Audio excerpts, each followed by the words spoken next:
Hello masters, ఎన్నో జన్మలు ఎందరో మాస్టర్స్ బుక్ రీడింగ్ సెషన్కి స్వాగతం. ఆల్మోస్ట్ మనము చివరి చాప్టర్స్లోకి వచ్చేసాము. ఇంకా చాలా జస్ట్ 3 చాప్టర్స్ ఉన్నాయి, కానీ ప్రతి చాప్టర్ కూడా చాలా చిన్నగా ఉన్నది మాస్టర్స్. కాథరిన్ యొక్క చికిత్సా విధానం చివరికి వచ్చేస్తుంది అనమాట.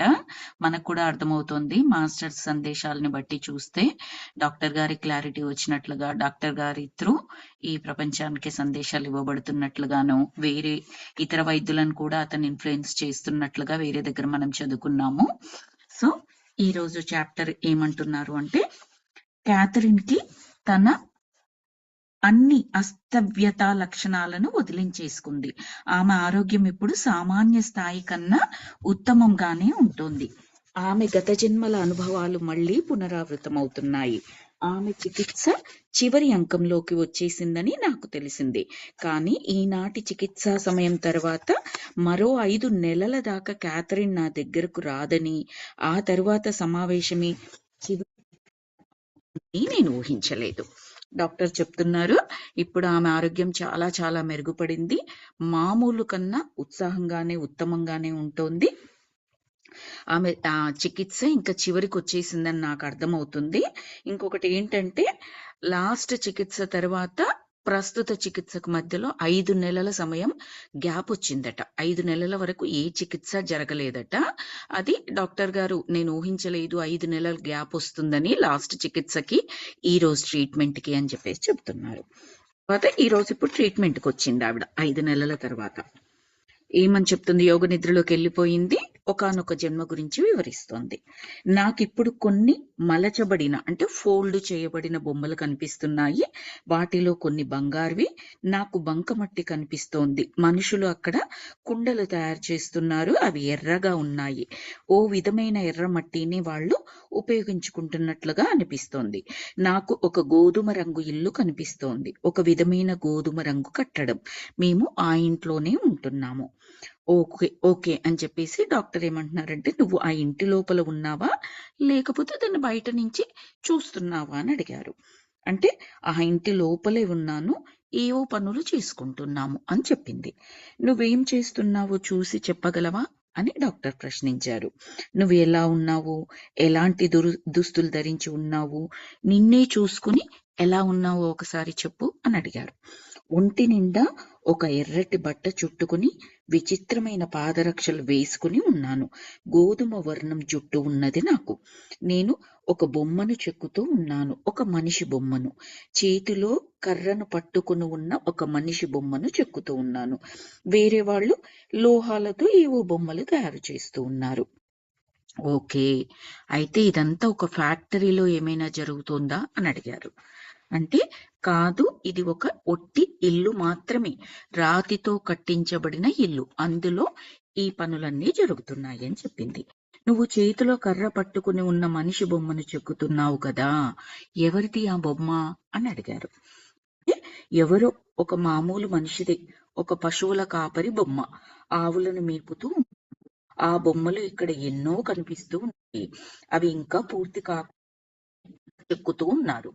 ఈ పదార్థం ఏంటో విచిత్రంగా ఉంది. అంటే ఆ చెక్కే పదార్థం ఏదైతే ఉందో, చెక్కడానికి ఉపయోగిస్తున్న పదార్థం, అది విచిత్రంగా ఉందట.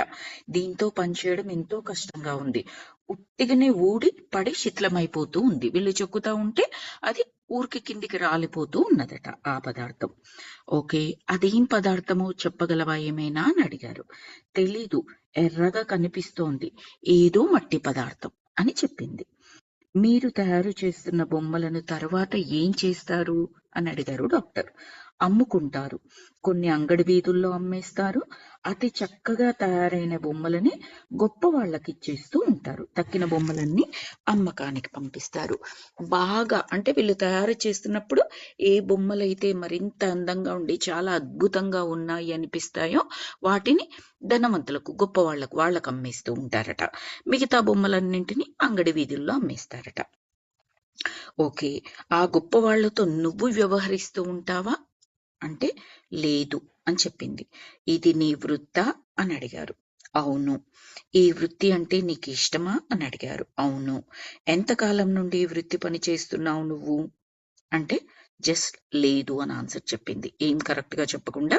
ఎంతకాలం నుంచి పనిచేస్తున్నామంటే 5నో 10నో నిన్ననో మొన్ననో ఏదో ఒకటి చెప్పాలి. జస్ట్ లేదు అని చెప్పింది అంతే. సరే, ఎంతో కాలం నుండి ఈ వృత్తి పని చేస్తున్నావా నువ్వు అంటే లేదు అన్నది. ఈ పనిలో నీకు మంచి నైపుణ్యం ఉందా అంటే అంతగా లేదు అని చెప్పింది. ఇంకా నీకు అనుభవం కావాలా ఈ పనిలో అంటే అవును, ఇప్పుడిప్పుడే నేను ఈ పని నేర్చుకుంటున్నాను. అంటే మనకేమర్థమవుతుందంటే అంతకుముందు ఎంతో కాలం నుండి ఈ వృత్తి పని చేస్తున్నావా నువ్వు అంటే లేదు అని చెప్పింది కదా, అంటే ఈ మధ్య కాలంలోనే జాయిన్ అయ్యింది అని మనం అర్థం చేసుకోవాలి. ఓహో, నువ్వు మీ ఇంటి వాళ్లతోనే ఉంటున్నావా అని అడిగారు. తెలీదు, నాకు ఇప్పుడు ఇక్కడ కర్ర అంటే అది స్టిక్, కర్ర డబ్బాలు కనిపిస్తున్నాయి. కర్ర డబ్బాలా అని అడిగారు. వాటిలో బొమ్మలు పెట్టేందుకు ప్రత్యేకమైన అరలు ఉన్నాయి. బొమ్మలన్నీ లోపల పెట్టి తర్వాత డబ్బా తలుపు మూసేస్తాము. అన్ని చెక్క బొమ్మలు ఈ డబ్బాలోకి వెళ్ళిపోతాయి. కర్రతో చేసిన ఒక డబ్బా అట. ఆ డబ్బాలో అరలుగా అంటే పార్టీషన్స్ గా పెట్టేసి ప్రతి ఒక్క అరలో ఒక్కొక్క చెక్క బొమ్మను, అంతే కదండి, ప్యాకింగ్ చేసేటప్పుడు మనం జాగ్రత్తగా అది ఖరాబ్ అయిపోకుండా ఉండడానికి ప్యాక్ చేస్తాం కదా. వీళ్ళు కూడా చెక్క బొమ్మలు తయారైపోయిన తర్వాత ఒక అట్ట డబ్బాలో అరలుగా అమర్చి ఉన్న అట్ట డబ్బాలో విడివిడిగా పెట్టేసి వాటిని షిప్ చేస్తూ ఉంటారనమాట. ఈ బొమ్మలన్నీ ఎందుకోసం తయారు చేస్తున్నారు మీరు అని అడిగారు. ఏవో పూజలకు, మత సంబంధం ఏదో ఉన్నది అని చెప్పింది ఆవిడ. మత సంబంధమా? ఈ చెక్క బొమ్మలతోనా అని అడిగారు డాక్టర్. ఎందరో దేవుళ్ళు ఉన్నారు, ఎందరో రక్షకులు, ఎందరో దేవుళ్ళు. మనుషులందరికీ భయమే. ఇక్కడ ఎన్నో వస్తువులు తయారవుతూ ఉంటాయి. మేము కొన్ని ఆట వస్తువులను కూడా తయారు చేస్తూ ఉంటాము. కొన్ని చెక్క పలకల మీద చిన్న చిన్న కన్నం అంటే రంధ్రాలు, గుంటలు ఉంటాయి. చిన్న చిన్న జంతువుల తలల ఆకారంలో ఉన్న చెక్క పిక్కలను ఈ కన్నాల్లోకి గుచ్చి ఆడుకుంటూ ఉంటారు. అంటే కేవలం ఆ మత సంబంధమైన పూజలకు మాత్రమే ఈ చెక్క బొమ్మలు తయారు చేయడం కాదు, కొన్ని ఆట వస్తువులు కూడా తయారు చేస్తూ ఉంటాము. అవి ఏంటంటే ఆ చెక్క పలకల మీద చిన్న చిన్న గుంటలుగా ఉండి వాటిల్లో జంతువుల తలల ఆకారంలో ఉన్న చెక్క పిక్కలను గుచ్చుతూ ఉంటారట. అలాంటివేవో ఆట బొమ్మలంట. అక్కడ నీకు ఇంకేమైనా కనిపిస్తూ ఉందా అంటే ఇక్కడ ఎంతో వేడిగా ఉంది, ఎంతో దుమ్ముతో ఇసుకతో కూడుకొని ఉంది ఇక్కడ అని చెప్పింది. నీ చుట్టుపక్కల ఎక్కడైనా నీళ్లు ఉన్నాయా, వాటర్ ఉందా అని అడిగారు.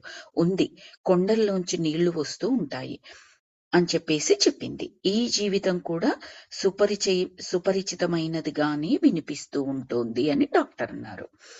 మనుషులంటే ఎందుకంత భయం? నేను అన్వేషిస్తున్నాను. అక్కడ అందరూ మూఢ విశ్వాస మనుషులేనా అని. డాక్టర్ ఏమడిగారంటే, ఇప్పుడు ఆవిడ చెప్తున్న జీవితం కూడా మళ్ళీ ఏదో సుపరిచితం లాగానే అనిపించి ఏమన్నారంటే, ఎందుకు నీకు మనుషులంటే భయము? అక్కడ అందరూ మూఢ విశ్వాసాలతో కూడిన మనుషులు ఉన్నారా అంటే, అప్పుడు ఆమె అవును, ఎంతో భయం ఉంటుంది అందరికీ, నాకు కూడా భయమే. మమ్మల్ని మేము ఎప్పుడూ కాపాడుకుంటూ ఉండాలి. ఏదో రోగం ప్రబలి ఉన్నది, మేము మమ్మల్ని కాపాడుకుంటూ ఉండాలి అని చెప్పేసి అన్నది. అంటే ఏం రోగం అది అంటే ఏదో తెలీదు, అందరినీ చంపేస్తున్న రోగం, ఎంతో మంది చచ్చిపోతున్నారు. నీళ్ల వల్లన అంటే అవును అని చెప్పింది. మనకు గుర్తుందా, ఇంతకు ముందు కూడా ఇలాంటి రోగాల గురించి, ఆ రోగాలు నీళ్ల వల్ల వస్తాయి, వాటి వల్ల ఆ రోగం ప్రబలి చాలా మంది చనిపోతూ ఉంటారని ఇంతకు ముందు జన్మలలో కూడా చెప్పింది ఈవిడ. సో అందులోని ఏదైనా ఒకానొక జన్మని మళ్ళీ చెబుతోందా లేదా కొత్త జన్మని ఏదైనా చెబుతోందా తెలుసుకుందాం. అవును, ఇక్కడ ఎంతో వేడిగా ఉంటుంది, ఎందుకంటే దేవుళ్లకు మా మీద ఎంతో కోపంగా ఉంటుంది కాబట్టి మమ్మల్ని శిక్షిస్తూ ఉన్నారు. ఆమె టానిస్ ఆకు వైద్యం జన్మని మళ్ళీ పునర్దర్శిస్తూ ఉంది. నేను గుర్తుపట్టాను మనుషుల్ని భయంతో ఉంచే ఆ మతాన్ని, ఓ సిరిస్ హాథర్ దేవుళ్ళ మతం. ఏమంటున్నారంటే డాక్టర్, ఇది ఇంతకు ముందు ఆవిడ మనకు చెప్పిన జన్మ గురించి మళ్ళీ చెబుతోంది, మళ్ళీ అదే జన్మలోకి వెళ్ళింది అని చెబుతున్నారు. ఏం జన్మ అంటే మనకు గుర్తుంది ఆవిడ నీళ్ళ గురించి, కలర్ ఐ థింక్, అవును, రాధా, అలాంటిదే. సో ఆమె ఏం చెప్తుందంటే, ఇక్కడ రోగం ప్రబలిపోతూ ఉంటుంది కాబట్టి మేమందరం ఎప్పుడూ అనుక్షణం భయపడుతూ ఉంటాము. ప్లస్ ఇక్కడ దేవుళ్లకు అంటే ఇంకా ఆ విధంగా దేవుళ్ళకి మా మీద కోపం వచ్చింది. అందుకే ఇలాంటి రోగం వచ్చింది. ఇలాంటి రోగాలతో మేము చనిపోతున్నాము. దేవుడు మమ్మల్ని శిక్షిస్తున్నాడు అన్న టైప్‌లో మాట్లాడుతూ ఉంటే ఆయనకేంటంటే టానిస్ ఆకు అనే దాని గురించి మనకి ఇంతకు ముందు చెప్పిందనమాట. మళ్ళీ ఆ జన్మ గురించే చెబుతూ ఉన్నట్లుంది అని ఈయనకర్థమైపోయింది. దేవుళ్ళకెందుకు మీ మీద కోపం అని చెప్పేసి మళ్ళీ అడిగారు. ఏమంటున్నారంటే, నాకు సమాధానం తెలుసు. అయినా కానీ ఆమెను మళ్ళీ అడుగుతున్నాను. ఎందుకు దేవుళ్ళకు మీ మీద కోపం అని చెప్పేసి అంటున్నారు. అంటే మేము దైవాజ్ఞను ఉల్లంఘించాము. దేవుడు ఏ ఆజ్ఞ అయితే చెప్పాడో అది మేము పాటించలేదు అందుకే అని చెప్పింది. అవునా? ఏంటి ఆజ్ఞ? ఏంటి ఉల్లంఘించారు మీరు? ఏది పాటించలేదు అని అడిగారు. మత పెద్దలు నిర్ణయించిన న్యాయాలని మేము పాటించలేదు. ఆజ్ఞలని మేము ఉల్లంఘించామని చెప్పింది. మరి ఆ దేవుళ్ళను మరెలా తృప్తిపరుస్తారు మీరు? అని అడిగారు. మంత్రించిన వస్తువులను మెడ మీద ధరించాలి. యంత్రాలను కొంతమంది తాయెత్తుల వంటివి కట్టుకుంటారు. అందువల్ల హాని నుండి రక్షణ లభిస్తుంది.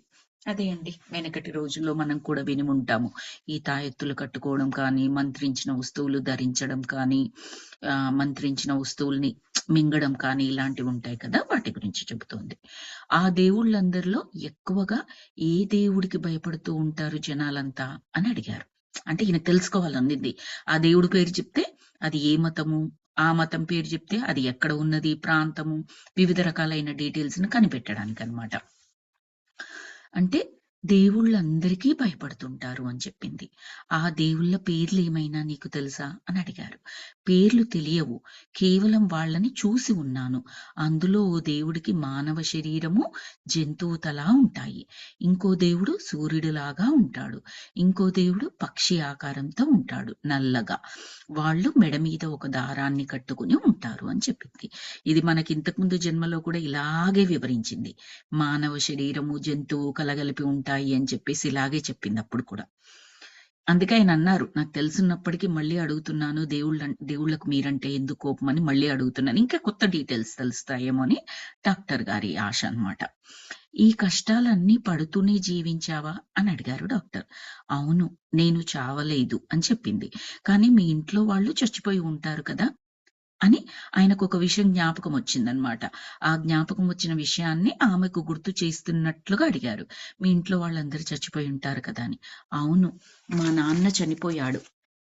మా అమ్మ బాగానే ఉన్నది అని చెప్పింది. నీ తమ్ముడు ఆమెకు తమ్ముడు ఉన్నాడని కూడా ఈయనకు గుర్తుంది. నీ తమ్ముడు అని అడిగారు. నా తమ్ముడు కూడా చచ్చిపోయాడు అని ఆమె జ్ఞాపకం తెచ్చుకొని చెప్పింది. నువ్వు మాత్రం ఎలా బ్రతికున్నావు? నీలో ఏ ప్రత్యేకత ఉన్నది? నువ్వు ఏదో చేసి ఉంటావు కదా బ్రతికి ఉండడానికి. అదేం ప్రత్యేకత అని అడిగారు. అదేం కాదు అని జవాబిచ్చి మాట మార్చేసింది. నాకు దేంట్లోనో కొంచెం నూనె కనిపిస్తుంది. ఆయిల్ కనిపిస్తుంది. దానికి సమాధానం చెప్పకుండా మాటను మార్చేసింది. నూనె కనిపిస్తుంది. ఏంటి? ఏం చూస్తున్నావు నువ్వు ఇప్పుడు అని అడిగారు డాక్టర్. ఏదో తెల్లగా ఉంది. దాదాపుగా పాలరాయి వలె ఉన్నది. చంద్రకాంత శిల అది. ఓ మూకుడులాగా ఉన్నది. అందులో నూనె ఉన్నది. ఆ నూనెతో శిరస్సులను మర్దన చేస్తారు. అంటే ఎవరి శిరస్సులను? పూజారుల శిరస్సులనా అని చెప్పేసి డాక్టర్ అడిగారు. అంటే అవును. ఈయనకు గుర్తుంది. పాత జన్మ గురించి చెప్పింది గుర్తుంది కాబట్టి ఈయన ఇమ్మీడియట్ గా పూజారుల శిరస్సులనా అంటే అవును. ఓకే. నీ వృత్తి ధర్మం ఏమిటి? ఆ నూనెను నువ్వే వాళ్ళ తలలకు పూస్తూ ఉంటావా అని అడిగారు. లేదు, నేను విగ్రహాలను తయారు చేస్తూ ఉంటాను. ఆ విగ్రహాలను తయారు చేసేది ఈ గోధుమ రంగు ఇంట్లోనా అని అడిగారు డాక్టర్. కాదు. తర్వాత ఓ గుడి. ఆమె ఎందుకో మహా ఇబ్బంది పడిపోతూ చెబుతూ ఉన్నది. ఈయన అడిగిన ప్రశ్నలకు చాలా ఇబ్బంది పడిపోతూ కొంచెం పొడి పొడిగా ఆన్సర్స్ ఇస్తూ ఉంది. అయితే ఏంటి సమస్య? ఎందుకు అలా భయపడుతున్నావు? ఎందుకు ఇబ్బందిగా ఉన్నావు అని అడిగారు డాక్టర్. ఆ గుళ్ళో ఎవరో ఏదో తప్పు పని చేశారు. దేవుళ్ళ కోపం వచ్చేసి ఉంది. నాకేమీ తెలియదు అని చెప్పింది. నువ్వేనా ఆ తప్పు చేసింది అని అడిగారు డాక్టర్. కాదు, కాదు. నాకు పూజారులే కనిపిస్తున్నారు. వాళ్ళు బలి ఇచ్చేందుకు ఓ బలి పశువుని సిద్ధం చేస్తూ ఏదో జంతువుని సిద్ధం చేస్తూ ఉన్నారు. ఒక మేకను అనుకుంటా. వాళ్ళవి బట్టతలలు. వాళ్ళ నెత్తి మీద ఒక్క వెంట్రుక కూడా లేదు. వాళ్ళ మొహాల మీద కూడా లేవు వెంట్రుకలు అని ఆమె నిశ్శబ్దం వహించింది. కొన్ని నిమిషాలు అతి నెమ్మదిగా గడిచాయి. ఉన్నట్లుండి ఆమెలో చురుకుతనం వచ్చేసింది. దేన్నో వింటున్నట్లు. ఆమె మాట్లాడినప్పుడు ఆమె కంఠస్వరం మహాగంభీరంగా ఉన్నది. ఓ మాస్టారు ప్రత్యక్షమై ఉన్నాడు అని నాకు అర్థమయ్యింది. అది చెప్పుకుంటూ సడన్ గా నిశ్శబ్దంగా సైలెన్స్ అయిపోయింది. మళ్ళీ కాసేపటి తర్వాత చక్కటి చురుకుదనం వచ్చేసింది. మాట మాట్లాడుతూ ఉంటే పూర్తి గంభీరంగా ఉన్నది. అప్పుడు డాక్టర్కి ఏమందంటే ఏదో మాస్టర్ ఉన్నాడు అక్కడ అని చెప్పేసి అర్థమైంది.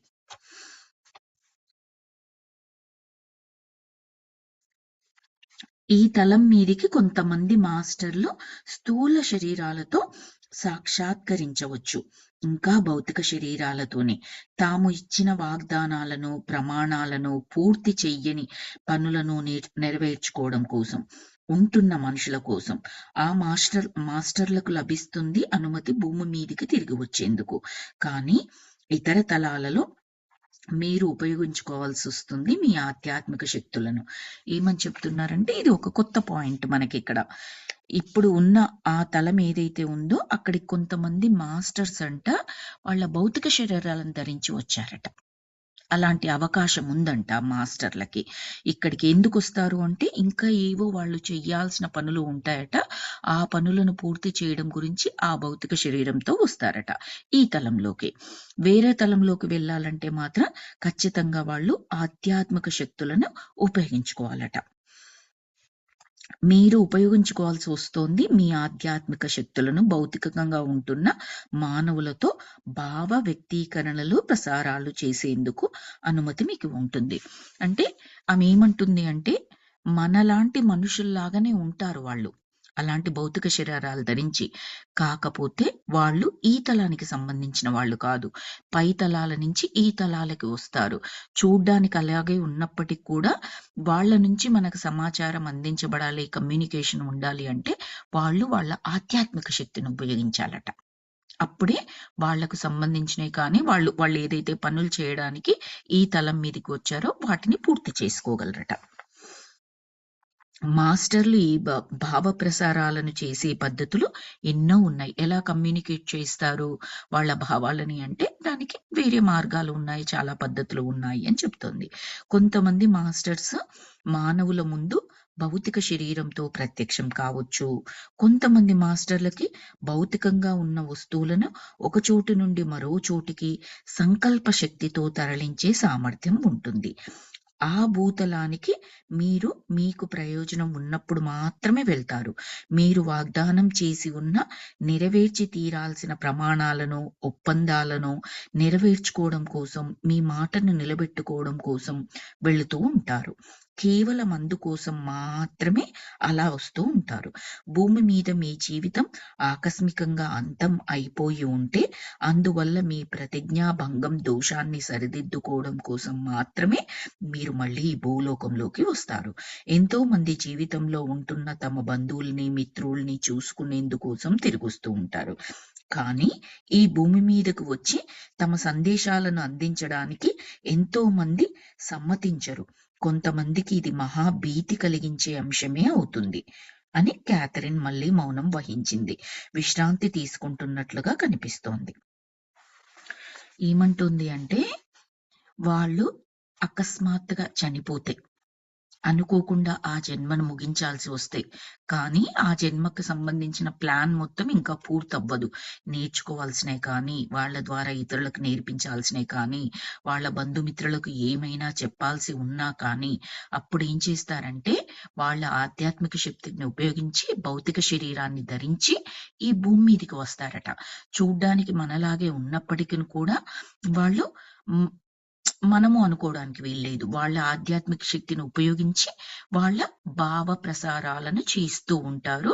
ఏవైతే కమ్యూనికేట్ చేయాలో అవి చేస్తూ ఉంటారు. ఏ పనులనైతే వాళ్ళు పూర్తి కానిచ్చుకోవాలో ఆ పనులను పూర్తి కానిచ్చుకుంటారు. కానీ అందరూ ఇలా చేయడానికి ఇష్టపడరు, ఇలా భూలోకంలో రావడానికి ఇష్టపడరు. కొందరు మాత్రమే తప్పనిసరి పరిస్థితుల్లో వాళ్ళు ఇంకా పూర్తి చేయాల్సినవి ఉంటే మాత్రమే వస్తూ ఉంటారు. ఇది చాలా భయం కలిగించే విషయము అని చెప్పిందనమాట. అని చెప్పి మళ్ళీ మౌనంగా ఉండిపోయింది. కొంతసేపు విశ్రాంతి తీసుకుంది. తర్వాత మళ్ళీ మెల్లగా మాట వినిపించింది. అంటే క్యాథరిన్ ద్వారా ఆ మాస్టర్స్ ఈ సందేశాన్ని చెబుతూ ఉన్నారు మనకు. గంభీరంగా పలికింది వాయిస్ అన్నారు కదా!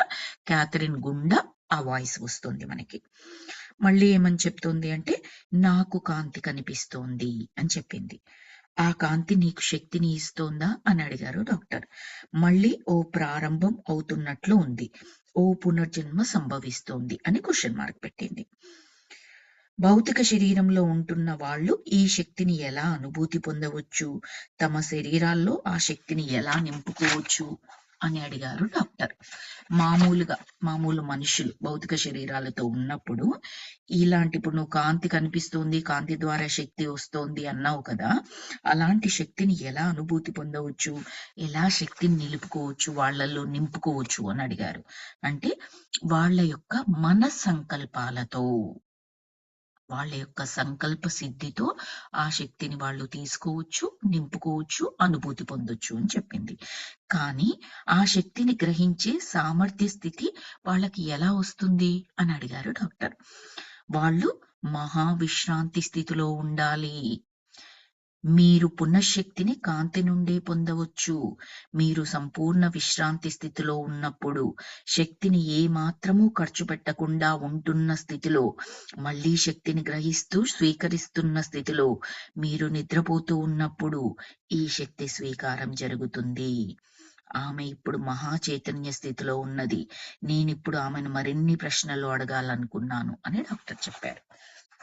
ఆవిడేం చెప్తుంది? డాక్టర్ ఏమన్నారంటే, "నువ్వు కాంతి ద్వారా ఏ శక్తినైతే పొందుతున్నాను అని చెబుతున్నావో, ఆ శక్తిని పొందాలంటే భౌతిక శరీరాలను ధరించి ఉన్న మనుషులు ఎలా పొందగలరు? ఎలా వాళ్ళలో ఆ శక్తిని నింపుకోగలరు? అనుభూతి చెందగలరు అంటే, పూర్తి విశ్రాంతి స్థితిలో." ఎప్పుడు పూర్తి విశ్రాంతి స్థితిలో ఉంటాము? గాఢ నిద్రలో ఉన్నప్పుడు. ఒకటి. ప్రతిరోజు నిద్ర అందుకే కావాలి. విశ్రాంతి తీసుకోవడానికి. ఆ విశ్రాంతిలో మన శరీర అవయవాలన్నీ మళ్ళీ పునరుజ్జీవం అవుతాయి. డే లాంగ్ కష్టపడి ఉంటాము, అలసిపోయి ఉంటాం కదా! పడుకున్నప్పుడు పునరుజ్జీవనం అవుతుంది, శక్తి అందించబడుతుంది అనేది మనందరికీ తెలుసు. ఎలా అందించబడుతుందంటే, పూర్తి విశ్రాంతిగా ఉన్నప్పుడు ఏదైతే కాస్మిక్ ఎనర్జీ నిరంతరం ప్రతి క్షణం మనం తీసుకునేది, ఇప్పుడు ప్రతి క్షణం తీసుకుంటాము. పడుకున్నా, లేచున్నా, మాట్లాడుతున్నా, కూర్చున్నా, ఆలోచిస్తున్నా ప్రతి క్షణం తీసుకుంటూ ఉంటాము. పుట్టిన మనిషి దగ్గర నుంచి చనిపోయే మనిషి వరకు ఆ క్షణం వరకు కూడా ఆ ఆ శక్తి ప్రసరణ జరుగుతూ ఉంటది. కానీ వివిధ రకాలుగా ఖర్చు పెట్టేస్తూ ఉంటాము. కాబట్టి శరీరం బడలికకు గురవుతది. కాబట్టి ఆ సృష్టికర్త ఏం చేశాడు అంటే ప్రతిరోజు కూడా మనకు ఒక 24 గంటలు ఇచ్చి కొన్ని గంటలు డే టైమ్ అని, కొన్ని గంటలు నైట్ టైమ్ అని, ఆ నైట్ టైమ్‌ను పడుకునేందుకు ఉపయోగించుకోమని చెప్తూ ఉన్నాడు. తద్వారా ఏంటంటే విశ్రాంతిలో మీరు తీసుకునే శక్తి మళ్ళీ కంప్లీట్‌గా మీలో నింపబడుతుంది. నెక్స్ట్ డేకి అది సరిపోతుంది అని చెప్పడం అన్నమాట. అది ఒక్కటే కాకుండా ఆ శక్తి మనకు సరిపోవట్లేదు ఇప్పుడు మనకి. వివిధ రకాలైన అనారోగ్యాలు వచ్చేస్తున్నాయి. బికాజ్ తీసుకునే శక్తికి, ఖర్చు పెట్టే శక్తికి పొంతన లేకుండా ఉన్నది. మనం ఇప్పుడు నెలకొక రూ. 1000 సంపాదిస్తున్నాము. ఓ 2000 ఖర్చులున్నాయనుకోండి. ప్రతి నెల రూ. 1000 అప్పు పెరుగుతూనే ఉంటుంది. ఒక సంవత్సరం అయ్యేటప్పటికి మీకు నెల నెల రూ. 1000 జీతం వస్తున్నా కూడా సంవత్సరం తిరిగేసప్పటికి ఒక 12,000 అప్పులుంటాయి. బికాజ్ ఖర్చు 2000 ఉన్నది మనకి.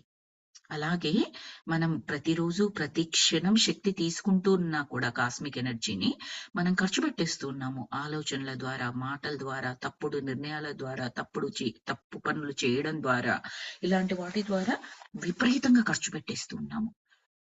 సో, నైట్ తీసుకున్న శక్తి ఏమవుతుంది? మనం చేసుకునే కార్యక్రమాలకు, ఈ విపరీతమైన పనులకు ఖర్చు పెట్టడం వల్ల అప్పుల్లో మిగిలిపోతున్నాము శక్తి వైస్‌గా.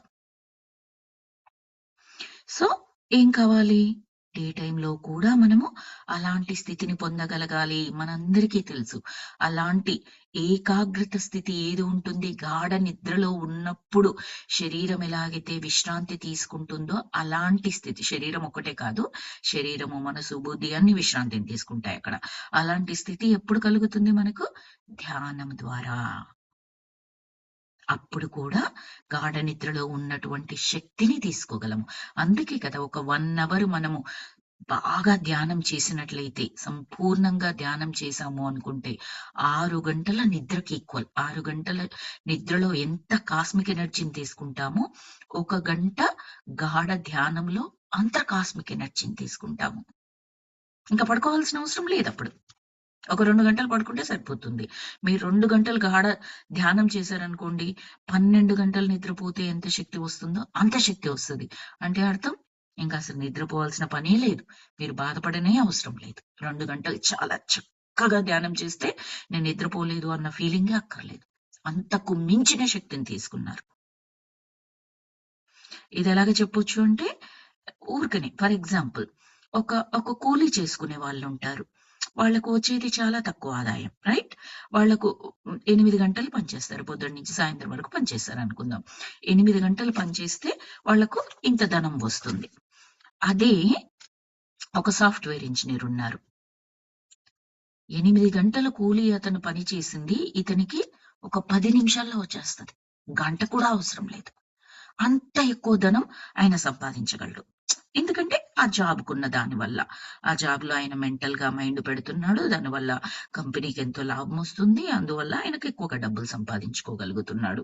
అంతే కదా! అలా ఊహించుకోవచ్చు మనం. 8 గంటలు పని చేస్తే వచ్చే ధనం ఒక కూలీవాడికి ఎంత ఉంటుందో జస్ట్ ఒక 10 నిమిషాల్లో సాఫ్ట్‌వేర్ ఇంజినీర్ సంపాదించగలడు. జస్ట్ ఎగ్జాంపుల్ కొరకు మీరు అలా ఊహించుకోండి.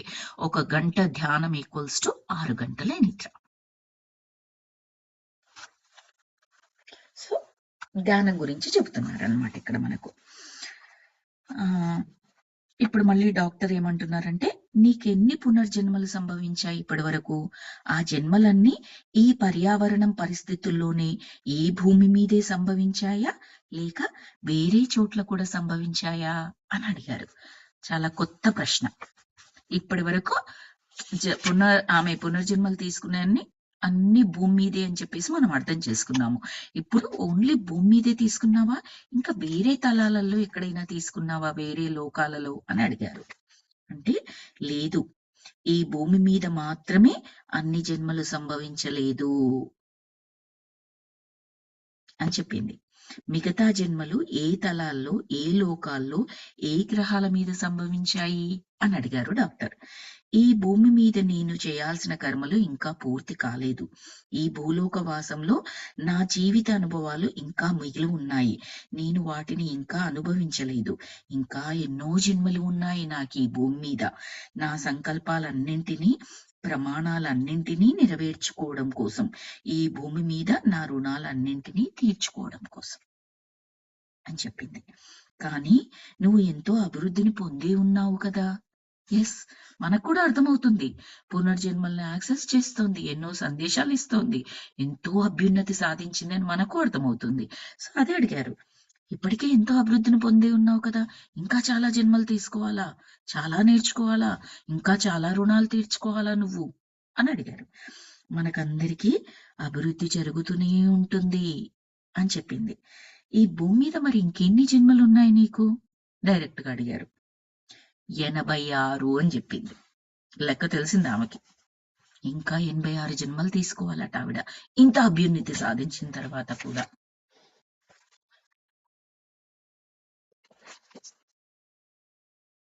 86 అని క్వశ్చన్ అడిగారు. అవును. అవన్నీ నీ జ్ఞాపకం ఉన్నాయా అని అడిగారు. నాకు అవసరమైనప్పుడు ఆ జన్మల్ని నేను తప్పకుండా జ్ఞాపకం చేసుకోగలుగుతాను. మా అధ్యయనంలో సారీ మాస్టర్స్, ఒక్క నిమిషం. నువ్వు ఇప్పటికే ఎంతో అభివృద్ధిని పొంది ఉన్న ఈ ప్రమాణాలన్నింటినీ నెరవేర్చుకోవడం కోసం ఇంకా నాకు భూమి మీద ఎన్నో జన్మలు ఉన్నాయి అని చెప్పింది. భూమి మీద నా రుణాలన్నింటినీ తీర్చుకోవడం కోసం అని చెప్పింది. కానీ నువ్వు ఎంతో అభివృద్ధిని పొందే ఉన్నావు కదంటే, ఎస్, మనందరికీ అభివృద్ధి జరుగుతూనే ఉంటుంది అన్నది. ఈ భూమి మీద నీకు ఎన్ని జన్మలు కలిగాయి అని అడిగారు. ఇంకా ఉన్నాయి కదా, ఐఎమ్ రియల్లీ సారీ. ఎన్ని జన్మలు కలిగాయి ఇప్పటి వరకు అంటే 86 జన్మలు అని చెప్పింది. 86 అంటే అవును అంటే అవన్నీ నీకు ఇప్పుడు జ్ఞాపకం ఉన్నాయా, నీ 86 జన్మలు ఏవైతే తీసుకున్నావో అని అడిగారు. అండ్ సారీ, నాట్ ముందొచ్చే జన్మలు కాదు, ఆల్రెడీ అయిపోయిన జన్మలు. నాకు అవసరమైనప్పుడు ఆ జన్మలను నేను తప్పకుండా జ్ఞాపకం చేసుకోగలుగుతాను. మా అధ్యయనంలో ఇప్పటిదాకా 10 జన్మల పాక్షిక అనుభవాలను, సంపూర్ణ అనుభవాలను మేము పరీక్షించగలిగాము.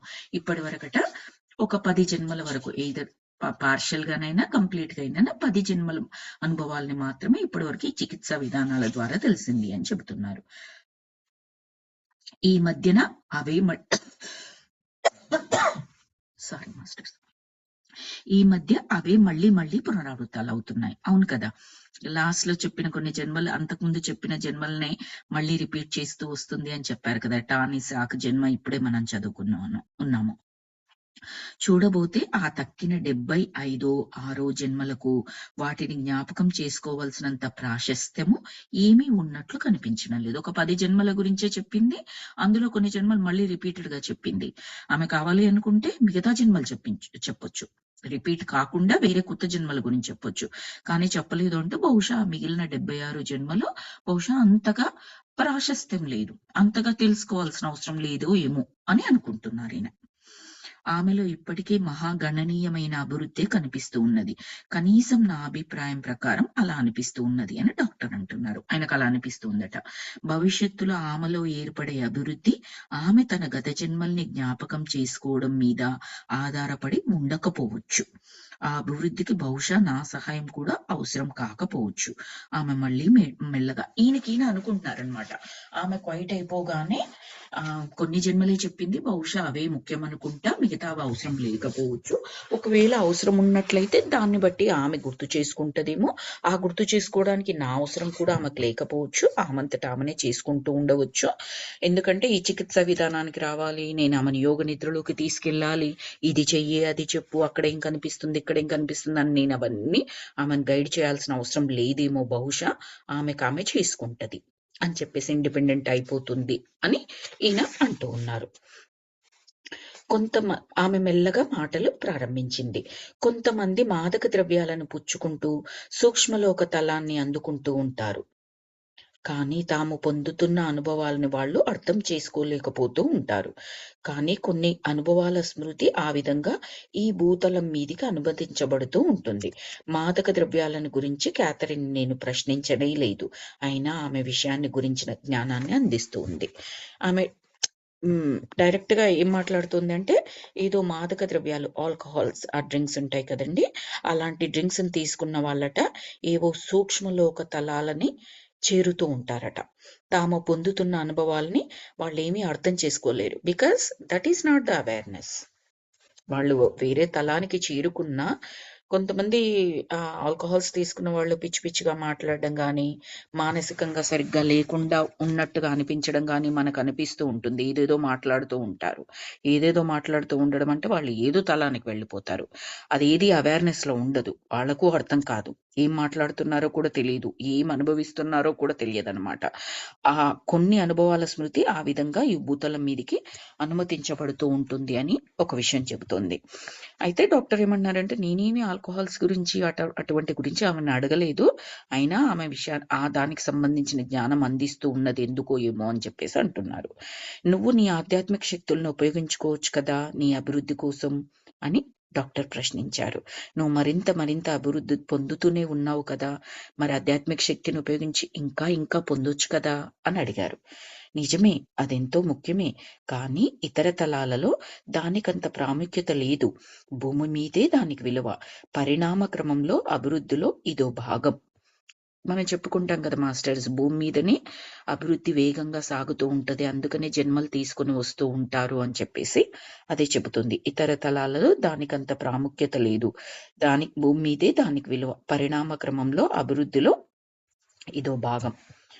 అది ముఖ్యం నీకా నాకా అని అడిగారు డాక్టర్. మనందరికీ అది ముఖ్యమే అని చెప్పింది. ఈ ఆధ్యాత్మిక శక్తుల్ని అభివృద్ధి చేసుకోవడం ఎలా అని అడిగారు డాక్టర్. సంబంధాలను జాగ్రత్తగా విందాం మాస్టర్స్, ఇది మన కొరకిది. సంబంధాలను మెరుగుపరుచుకోవడం ద్వారా మీరు ఎదుగుతారు. అంటే చక్కటి రిలేషన్స్ ని మెయింటైన్ చేయండి.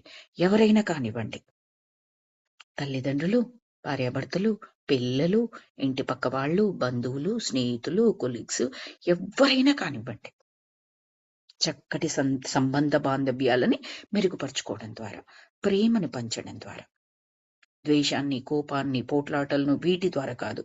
శక్తి క్షీణమైపోతుంది. శక్తి పెరగాలి అంటే సంబంధాలను మెరుగుపరుచుకోవడం అంటే అర్థం ఏంటి? ప్రేమను పంచడం. ప్రేమను పంచలేరు, న్యూట్రల్ గా ఉండండి. శక్తి తరగదు, పెరగదు. శక్తి పెరగాలి అంటే సంబంధ బాంధవ్యాలు బాగుంటేనే మనం ప్రేమను పంచగలం కదా. సంబంధ బాంధవ్యాలు బాగాలేకపోతే ఎయిదర్ హేటెడ్నెస్, కోపం, అసహ్యం, విసుగు, ద్వేషం ఇలాంటి వాటితో ఉంటాము, లేదా న్యూట్రల్ గా ఉంటాము. న్యూట్రల్ గా ఉంటేనేమో శక్తి పెంచబడదు, తగ్గించబడదు. కోపం, ద్వేషం ఇలాంటి వాటి వల్ల ఏమవుతుంది, శక్తి క్షీణమైపోతుంది. కాబట్టి మెరుగుపరుచుకున్నట్లయితే ప్రేమను పంచగలం, కాబట్టి అక్కడ మాత్రమే శక్తి పెంచబడుతుంది. అది మనం అర్థం చేసుకోవాల్సింది. సంబంధాలను మెరుగుపరుచుకోవడం ద్వారా మీరు ఎదుగుతారు. మహాజ్ఞానాన్ని సంపాదించుకున్న వాళ్ళు కొందరు ఈ భూమి మీదకి వచ్చే ఉన్నారు. వాళ్ళు అభివృద్ధి ఆవశ్యకత ఉన్న వాళ్ళను వెతికి పట్టుకొని వాళ్లకు సహాయం చేస్తూ ఉంటారు. ఆమె ఎంతోసేపు మౌనంలోకి జారుకుంది. తన మహా చైతన్య స్థితిని వదిలిపెట్టి మళ్ళీ మరో జన్మలోకి ప్రవేశించింది. ఒక్క నిమిషం మాస్టర్, ఈ వాక్యం గురించి మళ్ళీ చదువుకుందాం. మహాజ్ఞానాన్ని సంపాదించుకున్న వాళ్ళు కొందరు ఈ భూమి మీదకి వచ్చారు.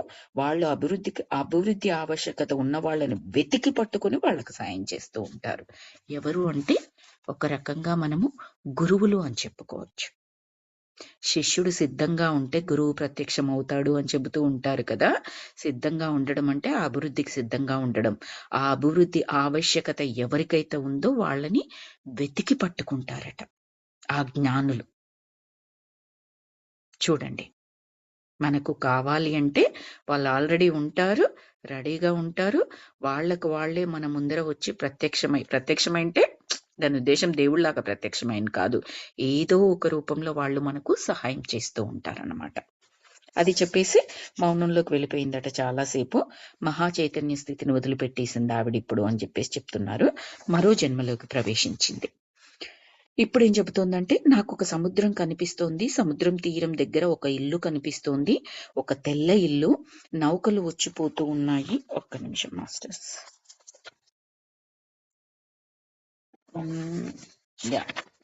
ఒక 2 పేజీలే ఉంది, మనం చదువుకుందాం. నాకు ఒక సముద్రం కనిపిస్తోంది. సముద్రం తీరం దగ్గర ఒక ఇల్లు కనిపిస్తోంది. తెల్ల ఇల్లు. నౌకలు వచ్చిపోతూ ఉంటాయి ఆ రేవులోకి. ఆ సముద్రపు వాసన నాకు ఇప్పుడు తెలుస్తోంది అని చెప్పింది. నువ్వు అక్కడున్నావా అంటే అవును అన్నది. ఆ ఇల్లు ఎలా ఉన్నదంటే ఒక చిన్న ఇల్లు. దాని మీద గూటి స్తంభం ఉన్నది. అక్కడికి వెళ్ళి చూస్తే సముద్రం అంతా బాగా కనిపిస్తుంది. అక్కడో దూరదర్శిని కూడా ఉన్నది. ఇత్తడి కర్రలతో తయారైన దుర్బిని. ఒక గూటి స్తంభం అంటే ఏమంటారు, లైట్ హౌస్ లాగాను ఊహించండి. అది ఎలాగా ఉంటుంది, ఆ స్తంభం లాగా ఉంటుంది, ఒక గూడు లాగా ఉంటుంది. అందులో దూరదర్శిని, దాంట్లో నుంచి లోపల నుంచి చూస్తే క్లియర్ గా సముద్రం అంతా కూడా కనిపిస్తుంది కదా, అలా అని చెప్పిందనమాట. ఒక చిన్న ఇల్లు, దాని మీద గూటి స్తంభం ఉంది. అక్కడికి వెళ్ళి చూస్తే సముద్రం అంతా బాగా కనిపిస్తుంది. అక్కడ ఒక దూరదర్శిని కూడా ఉన్నది. ఇత్తడి గొట్టంతో తయారు చేయబడిన దూరదర్శిని, ఇత్తడి కర్రలతో తయారైన దుర్బిని కూడా ఉన్నది అని చెప్పింది. ఆ మైక్రోస్కోప్. ఆ దుర్బినిని నువ్వే ఉపయోగిస్తూ ఉంటావంటే అవును, సముద్రం మీద ఓడలను వెతికేందుకు ఆ మైక్రోస్కోప్ పట్టుకొని చూస్తూ ఉంటది అనమాట. దుర్బిని అని తెలుగులో చెప్పారు. నువ్వేం చేస్తూ ఉంటావంటే వ్యాపార నౌకలు వస్తూ ఉంటే వాటి గురించి ముందుగా చెబుతూ ఉంటాను అని చెప్పింది. ఆమె గతంలో ఈ పని చేసిన జన్మ గురించి నాకు జ్ఞాపకం వచ్చింది. మళ్ళీ చెప్పిన జన్మ గురించే మళ్ళీ వెళ్ళిందనమాట. క్యాథరిన్ క్రిస్టియన్ అన్న నావికుడుగా ఒక నౌకా పోరాటంలో చేతికి గాయమైన జన్మ అది. అది ఏ జన్మ అంటే క్యాథరిన్ క్రిస్టియన్ గా పుట్టి నావికుడుగా పనిచేసిన ఒక జన్మ అట. అందులో నౌకా పోరాటంలో ఆమెకు చేతికి గాయం కలిగిందట. అది మనకి ఇంతకు ముందే చెప్పిన జన్మ అని చెబుతున్నారు. నువ్వు నావికుడువా అంటే అదే నౌకను నడిపేవాడు అని మళ్ళీ ఒకసారి అడిగారు. ఏమో తెలీదు, అయ్యుండొచ్చు అన్నట్టుగా చెప్పింది ఆమె. నువ్వు ఎలాంటి దుస్తులు ధరించి ఉన్నావు అని అడిగితే ఒక తెల్ల చొక్కా, గోధుమ రంగు ప్యాంటు, బక్సులు ఉన్నట్టుగా బూట్లు ఉన్నాయి. తర్వాత ఎప్పుడో నేను నావికుడిని అయ్యాను, కానీ ఇప్పుడు కాదు. ఆమె భవిష్యత్తును చూడగలుగుతోంది, కానీ ఆ దర్శనం వల్ల ఉన్నట్లుండి ఆమె ఆ భవిష్యత్తులోకి భవిష్యత్ అంటే ఇప్పుడు క్యాథరిన్ ఉన్న స్థితి నుంచి భవిష్యత్తు కాదు, ఆ పూర్వజన్మలోనే ఏదైతే క్షణం గురించి చెబుతోందో ఆ క్షణం నుంచి కాస్త ముందరికి వెళ్ళింది. ఆ పూర్వజన్మలోనే ఆ భవిష్యత్తు గురించి. ఫస్ట్ ఏమందంటే నేను నావికుడిని కాదు అని చెప్పింది. సరే నీ డ్రెస్ అది ఎలా ఉందంటే వర్ణించి చెప్పి, నేను ఇప్పుడు నావికుడిని కాదు, కానీ ఇదే జన్మలో ఫ్యూచర్ లో నావికుడిని అవుతాను అని చెప్పింది. తర్వాత నాకు దెబ్బ తగిలింది అని బాధగా మొహం పెట్టింది. అదే జన్మలో ఫ్యూచర్ లోకి వెళ్ళింది కదా, అక్కడ ఏం జరిగింది అంటే దెబ్బ తగిలింది అని చెప్పింది. నా చెయ్యికి గాయమయ్యింది. అదే ఇప్పుడే మనకు డాక్టర్ చెప్పారు కదా, చెయ్యికి గాయమైన ఒక జన్మ గురించి మళ్ళీ చెబుతోందని అదే చెబుతోంది. నా చెయ్యికి గాయమైనది. ఆమె ఇప్పుడు క్రిస్టియనే. ఇదివరకటి ఆ నౌకా యుద్ధాన్ని మళ్ళీ ఆమె దర్శిస్తుంది అని మళ్ళీ డాక్టర్ నిర్ధారణ చేసుకున్నారు. ఏదైనా పేలుడు సంభవించిందా ఆయనకు గుర్తొచ్చిందనమాట. అక్కడ పేలుడు సంభవించి ఆమె చెయ్యి విరిగిపోయింది అన్నది ఆయనకు గుర్తొచ్చి, పేలుడు సంభవించిందా అంటే అవును అని చెప్పి, తుపాకీ మందు వాసన వేస్తోంది అని చెప్పింది. నీకేమీ కాదు, బావుంటావు అని ఆమెను ఓదార్చాను. ఎందుకంటే ఆల్రెడీ చెప్పిందక్కడ. ఇంతకుముందు చెప్పినప్పుడు చెప్పిందనమాట. అందుకని ఈయనకు గుర్తొచ్చి నీకేం కాదులే, ఏం పర్వాలేదు అని ఓదార్చాడు. జరగబోయేది ఏమిటో నాకు తెలుసు కనుక అని చెప్పేసి చెప్తున్నాడు డాక్టర్. ఎంతో మంది చచ్చిపోతున్నారు, తెరచాపలు చిరిగిపోతున్నాయి, తీరం వైపున్న నౌకా భాగం విధ్వంసం అయిపోయింది, మేమిప్పుడు తెరచాపలు బాగు చేసుకోవాలి అని ఆమె చెబుతోంది. నీకు స్వస్థత చేకూరిందా ఇప్పుడు ఏమైనా అని అడిగారు డాక్టర్. కొంచెం అని చెప్పింది. ఈ తెరచాపలను కుట్టి బాగు చేయడం ఎంతో కష్టమైన పని, ఎంతో మంది చనిపోయారు, వాళ్ళందరూ ఎంతో బాధపడ్డారు అని మళ్ళీ ఒకసారి బాధగా మూలిగింది. మళ్ళీ ఏమైంది, బాధగా ఉన్నావు అని అడిగారు డాక్టర్. ఈ చెయ్యి నొప్పి అని చెప్పింది. నీ చెయ్యి బాగైపోతుందిలే, కాలంలో ఇంకాస్త ముందుకు వెళ్ళు, ఇంకా నువ్వు నావికాదళంలోనే ఉన్నావా చూసి చెప్పు అని అడిగారు. అంటే చెయ్యి నొప్పున్న స్థితి నుంచి ఇంకాస్త ముందరకు వెళ్ళు, ఇంకొన్ని రోజులు, నెలలు, సంవత్సరాలు ఇంకాస్త ముందుకెళ్ళు. చెయ్యి నొప్పి బాగైపోయిన తర్వాత ఉన్న రోజులు ఉంటాయి కదా, అక్కడికి వెళ్ళు. అక్కడికి వెళ్ళి అక్కడ ఇంకా నావికాదళంలోనే ఉన్నావా చూసి చెప్పు అని అడిగారు. అవును, మేమిప్పుడు దక్షిణ వేల్స్ లో ఉన్నాము. ఇంకొక ప్రాంతం పేరు చెప్పింది. తీరాల్ని మేము పరీక్షిస్తూ ఉండాలి అని చెప్పింది. మీ మీద ఎవరు దాడి చేస్తున్నారంటే స్పానిష్ వాళ్ళు అనుకుంటా. ఎంతో నౌకాదళం అంటే వాళ్ళకి చాలా నౌకాదళం ఉన్నదట. తర్వాత ఏమైంది అంటే ఒక్క నౌక మాత్రమే కనిపిస్తుంది. తీరాన్ని చూస్తూ ఉన్నాను, అక్కడ కొన్ని షాప్స్ కూడా ఉన్నాయి. ఆ షాప్స్ లో మైనపు ఒత్తులు తయారు చేస్తూ ఉంటారు, పుస్తకాలను విక్రయించే దుకాణాలు కూడా అక్కడే ఉన్నాయి అని చెప్పింది. సరే, నువ్వు ఎప్పుడైనా అక్కడికి వెళ్తూ ఉంటావా పుస్తకాలు అమ్మే దుకాణాలకి అంటే, వెళ్తాను, నాకు పుస్తకాలంటే ఎంతో ఇష్టం, పుస్తకాలు అద్భుతంగా ఉంటాయి, ఎన్నో పుస్తకాలు కనిపిస్తున్నాయి. ఈ ఎర్ర పుస్తకం ఒక చరిత్ర గ్రంథం, ఎన్నో రేవు పట్టణాల గురించి అందులో వ్రాయబడి ఉన్నాయి, మ్యాపులు కూడా ఉంటాయి. ఈ పుస్తకం అంటే ఎంతో ఇష్టం. టోపీలు అమ్మే, హ్యాట్స్ అమ్మే దుకాణం కూడా అక్కడ ఉన్నది అంటే అవన్నీ వివరించి చెబుతోంది ఆ ప్లేస్ గురించి. అక్కడ బుక్ షాప్స్ ఉన్నాయి, తర్వాత హ్యాట్ షాప్స్ ఉన్నాయి. అందులో ఒక బుక్ అంటే చాలా ఇష్టం, అందులో మ్యాప్ల గురించి, ఎన్నో పట్టణాల గురించి ఉంటది, అది నాకు చాలా ఇష్టం అని చెప్పింది. నువ్వు వెళ్ళే సారా దుకాణాలు ఏమైనా ఉన్నాయా, ఆమె వర్ణించిన ఏల్ సారా గురించి ప్రశ్నించాను. ఏదో సారాయి దుకాణం గురించి అడుగుతున్నారు. అవును, ఎన్నో దుకాణాలు ఉన్నాయి, అందులో ఒక సారా పేరు ఏంటంటే, అదే సారా అంటే అదే మాస్టర్స్ ఆల్కహాల్, సారాయి అంటాం కదా అది. ఏల్ సారా అని ఒక సారా అట. వాళ్ళు ఎన్నో దుకాణాలు ఉన్నాయి, అందులో ఒక దుకాణం ఏల్ సారా అమ్ముతూ ఉంటారు. ఎంతో చిక్కగా ఘాటుగా ఉండే సారా, మాంసపు ముక్కలతో నంచుకుంటూ తాగేందుకు అది బాగుంటుంది. మాంసము, బ్రెడ్, ఎంతో పెద్ద బ్రెడ్. ఆ ఏల్ సారా ఎంతో చేదుగా ఉంటుంది, దాన్ని నేను రుచి చూస్తున్నాను. ద్రాక్ష సారా కూడా అమ్ముతూ ఉంటారు, పొడవాటి బల్లలు ఉన్నాయి అని ఎక్స్ప్లెయిన్ చేస్తుంది. ఆమెను పేరు పెట్టి సంబోధించాలని డాక్టర్ కనిపించిందట. ఎందుకంటే చూద్దాము పేరు పెట్టి సంబోధిస్తే ఎలా స్పందిస్తుందో అని అనిపించింది. ఆ క్రిస్టియన్ అని బలంగా ఒత్తి చెబుతూ పిలిచాను. ఆ జన్మలో ఇప్పుడు ఏదైతే జన్మ గురించి వివరిస్తుందో, నావికుడుగా ఉన్న జన్మ, అందులో అతని పేరు క్రిస్టియన్ అట. సో ఆ పేరు పెట్టి పిలవాలని అనిపించింది నాకు. క్రిస్టియన్ అని బలంగా ఒత్తి పిలిచాడట. అంటే వెంటనే ఆమె ఏ తటపటాయింపు లేకుండా వెంటనే స్పందించింది. అవును, నేనే, ఏం కావాలి మీకు అని అడిగింది ఆ క్రిస్టియన్ గొంతుతో. క్యాథరినే యోగనిద్రలో ఉంది. ఆ పూర్వజన్మలో, ఒకానొక పూర్వజన్మలో క్రిస్టియన్ అన్న పేరుతో నావికుడుగా ఉంది కదా, అదే విధంగా నేనే, ఏంటి, ఏం కావాలి అని అడిగింది. క్రిస్టియన్, మీ ఇల్లు ఎక్కడుంది చెప్పు అని అడిగారు. మా ఇల్లు, మా వాళ్ళు ఉన్నారు పక్క ఊళ్ళో ఉన్నారట వాళ్ళ వాళ్ళు. మేము ఈ నౌకాశ్రయం నుండే ప్రయాణం చేయాలి మా ఇంటికి వెళ్ళాలంటే. మీ ఇంట్లో ఎవరున్నారు అని అడిగారు. మా అక్క మేరీ ఉన్నది అని చెప్పింది. నీ గర్ల్ ఫ్రెండ్ ఎక్కడ ఉన్నది అని అడిగారు. నావికుడు ఈయన ఆ పురుషుడు అనమాట, ఆ జన్మలో క్రిస్టియన్ అనే పురుషుడు. సో నీ గర్ల్ ఫ్రెండ్ ఎక్కడ ఉన్నది అంటే, నాకు ఏ గర్ల్ ఫ్రెండ్ లేదు, కేవలం అక్క మాత్రమే ఉంది, అది మా ఊళ్ళో ఉంది అని చెప్పారు. ఇంకెవరైనా ముఖ్యమైన వాళ్ళు ఉన్నారా, అక్కడ ఎవరు లేరా అని అడిగారు. అంటే ఎవరు లేరు, మా అక్క మాత్రమే ఉంది. నాకు అక్క మాత్రమే ముఖ్యం. నౌకాదళంలో ఎన్నో యుద్ధాలను చేస్తూ ఉన్నాను, కానీ క్షేమంగానే ఉన్నాను. నాకెవరు లేరు గర్ల్ ఫ్రెండ్స్ లాంటి వాళ్ళు. ఒక అక్కే ఉంది, ఆమె ముఖ్యం. నేను నౌకాదళంలో ఉండి ఎన్నో యుద్ధాలను చేస్తూ ఉంటాను, కానీ క్షేమంగానే ఉన్నాను అని చెప్పింది. నువ్వు పెద్దవాడివి అయిపోతూ ఉన్నావు అని అన్నారు డాక్టర్. అంటే వృద్ధుడైపోతూ అంటే వయసు పెరిగిపోతుంది అన్నట్టుగా. అంటే అవును. మరి ఏం పెళ్లి చేసుకోవా అని అడిగారు. చేసుకుంటాను, నాకు ఒక ఉంగరం కనిపిస్తుంది అని చెప్పింది. నీకు పిల్లలు ఉన్నారా అని అడిగితే ఓ కొడుకు ఉన్నాడు. అంటే మళ్ళీ చేసుకుంటాను, ఇప్పుడు ప్రస్తుతం లేదు కానీ చేసుకుంటాను, ఎందుకంటే నాకు ఒక ఉంగరం ఉన్నట్లుగా కనిపిస్తోంది అని చెప్పేసి చెప్తుంది. అంటే చెప్తున్నాడు క్రిస్టియన్. నీకు పిల్లలు ఉన్నారా అంటే ఓ కొడుకు ఉన్నాడు, వాడు కూడా పడవల మీదే తిరుగుతూ ఉంటాడు, అక్కడ ఉంగరం ఉన్నది, ఓ వేలుకు తొడగబడి ఉంటున్న ఉంగరం, ఆ ఉంగరం ఉన్న చెయ్యి దేన్నో పట్టుకొని ఉన్నది. క్యాథరిన్ మాట అస్పష్టమైపోతూ ఉంది.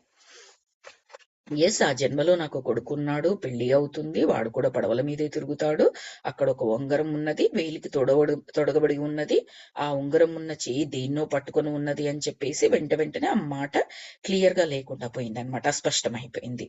అవుతుంటే ఏమైంది అని అడిగారు డాక్టర్. నౌకలో మనుషులంతా జబ్బుపడి ఉన్నారు, ఆహార కాలుష్యం వల్ల చెడిపోయినవి ఏ తిండినో మేము తినేసి ఉన్నట్లున్నాము, ఉప్పులో ఊరబెట్టిన పంది మాంసాన్ని అని చెప్పింది. ఆమె గొంతులో ఇంకా ఇబ్బంది కొనసాగుతూనే ఉంది. ఆమెని సమయంలో ఇంకాస్త ముందుకు వెళ్ళమని సూచించాను. ఆమె కంఠస్వరంలో చక్కటి మార్పొచ్చింది. ఆ ఇబ్బంది పడుతూ చెబుతోంది కదా, చెప్తుంది కాబట్టి సరే అని చెప్పేసి ఇంకాస్త ముందుకు వెళ్ళు ఆ జన్మలోనే అని చెప్తే వెళ్ళింది ఇంకాస్త ముందులోకి వెళ్ళిన తర్వాత ఆ కంఠస్వరంలో చక్కటి మార్పు వచ్చిందట. హృద్రోగంతో మరణించే సమయంలోకి ఆమెను తీసుకువెళ్ళాలని నాకు అనిపించింది. ఆ జన్మలో పూర్వం మనకు చెప్పారనుకుంటా, ఆ గుండె రోగంతో ఆమె చనిపోతూ ఉంటదన్నమాట. సారీ, ఆ క్రిస్టియన్ చనిపోతూ ఉంటాడు. ఆ సమయానికి వెళ్ళు అని చెప్పేసి చెప్తాడు. కానీ ఆమె అప్పటికే ఎంతో అలసిపోయి ఉన్నది, అందువల్ల ఆమెను యోగ నిద్రలో నుంచి బయటికి తీసుకొచ్చాను. ఆ జన్మ గురించి చెబుతూ ఉన్నప్పుడు ఇబ్బంది పడిపోయింది కదా, ఏదో ఆ చెడిపోయిన పంది మాంసం తిని అందరూ రోగగ్రస్తులు అయ్యారు అని ఇబ్బంది పడుతూ ఉంది కాబట్టి ఇంకక్కడే ఆమెను ఇంకేమీ క్వశ్చన్స్ అడగకుండా కాస్త ముందరికి వెళ్ళు, నువ్వు హృద్రోగంతో చనిపోయావు కదా ఈ జన్మలో, అక్కడికి వెళ్ళి ఇంకాస్త వివరాలు ఏమైనా ఉంటే చెప్పు అని చెప్పేసి చెప్పాడు. కానీ ఆమె ఇంకా చాలా అలసిపోయి ఉన్నదనమాట. యోగ నిద్రలో ఉన్న క్యాథరిన్ గొంతు ద్వారా నాకు అర్థమవుతుంది అలసిపోయి ఉంది. ఇంకా అందుకని చెప్పేసి ఏం చేశాడు, ఇంకా ప్రయోజనం లేదు అని యోగ నిద్రలో నుంచి బయటికి తీసుకొచ్చాడు. అంటే ఆ జన్మలో నుంచి ఇంకా బయటకు వచ్చేసింది అనమాట. అక్కడ స్టాప్ చేశారు మాస్టర్స్ ఈ చాప్టరు. మనం ఇక్కడ స్టాప్ చేసేసుకుందాము ఈ రోజు క్లాస్ని. Thank you so much for joining today session. Let me stop the recording.